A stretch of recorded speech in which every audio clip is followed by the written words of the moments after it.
Welcome back to my channel Sultana's কিচেনে সবাইকে স্বাগত জানাই। আজ ভীষণ মজার আর খুবই কম উপকরণ দিয়ে তৈরি করা হয়েছে এই রেসিপিটি। মাত্র 1.5 কাপ আটা আর আলুর পুর ভরা ঝাল ঝাল রেসিপিটি একবার বানিয়ে দেখুন, অবাক হয়ে যাবেন রেসিপিটি তৈরি করার পর। আর খেতেও কিন্তু ভীষণ মজার। এই রেসিপিটি পুরো পরিবারের মন জয় করার মতন একটি রেসিপি। তো কথা না বাড়িয়ে চলুন শুরু করি। প্রথমে আটা নিব 1.5 কাপ।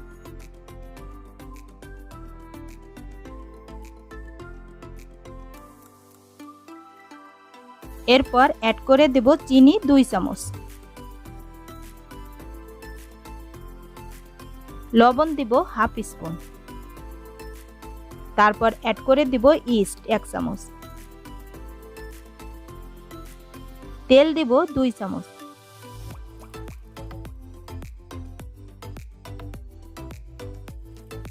এখানে একটি ডিমের শুধুমাত্র কুসুমটা দিব আর সাদা অংশটুকু পরে ব্যবহার করব।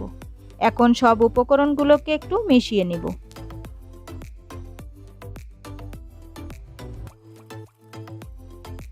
এরপর অ্যাড করে দেব কুসুম গরম পানি 1 কাপ,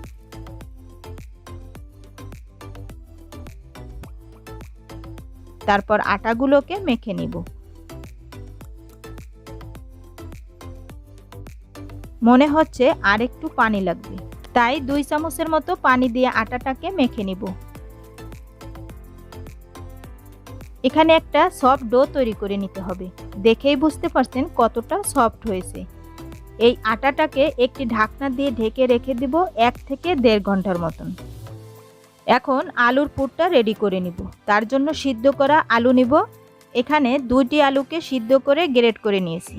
তারপর অ্যাড করে দিব কাঁচামরিচ কুচি 4 থেকে 5টি, পেঁয়াজ কুচি দিব 2 চামচ,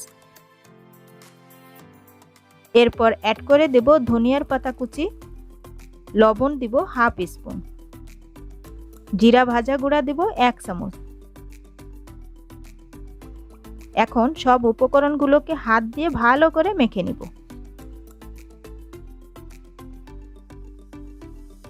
মাখানো হয়ে গিয়েছে। এরপর যে আটাটা মেখে রেখেছিলাম সেই আটাটা অনেকটা ফুলে গিয়েছে। এখন হাত দিয়ে আবারও একটু মেখে নিব।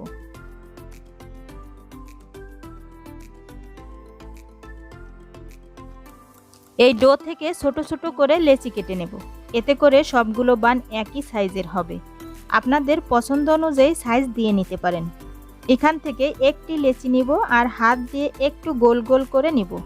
তারপর এইভাবে একটু বেলে নিব আর আলুর পুরটা দিব।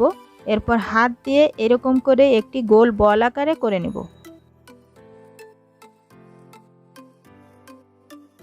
তারপর হাত দিয়ে একটু চাপ দিয়ে চ্যাপ্টা করে নেব। আপনাদের বোঝার জন্য আরেকটি তৈরি করে দেখাবো।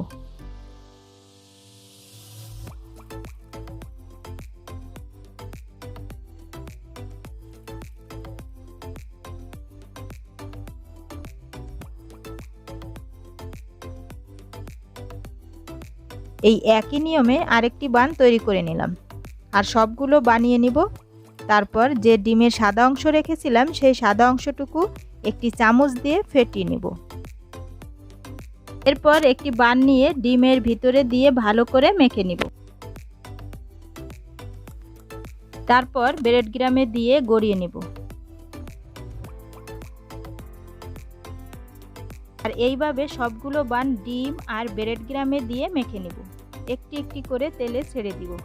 সব সময় চুলার আঁচ কম রেখে বানগুলোকে ভেজে নিতে হবে।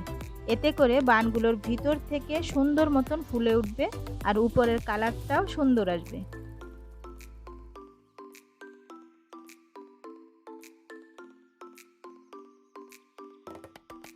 দেখতে পাচ্ছেন অনেকটা ফুলে উঠেছে, ভাজা হয়ে গিয়েছে। এখন বানগুলোকে উঠিয়ে নিব।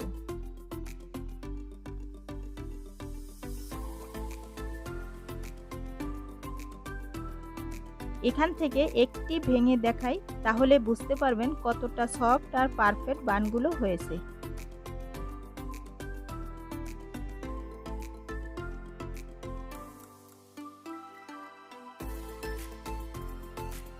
আর একদম নতুন একটি রেসিপি। তো বাসায় একবার ট্রাই করবেন, তাহলে বুঝতে পারবেন কতটা মজার এই রেসিপিটা। আমার এই রেসিপি যদি ভালো লেগে থাকে তাহলে একটি লাইক দিবেন, আর আমার পাশে থাকার জন্য চ্যানেলটিকে সাবস্ক্রাইব করতে ভুলবেন না। তো আজকের মতো এই পর্যন্ত, দেখা হচ্ছে আগামী কোনো নতুন রেসিপি নিয়ে। ততক্ষণ ভালো থাকবেন, সুস্থ থাকবেন। আল্লাহ হাফেজ।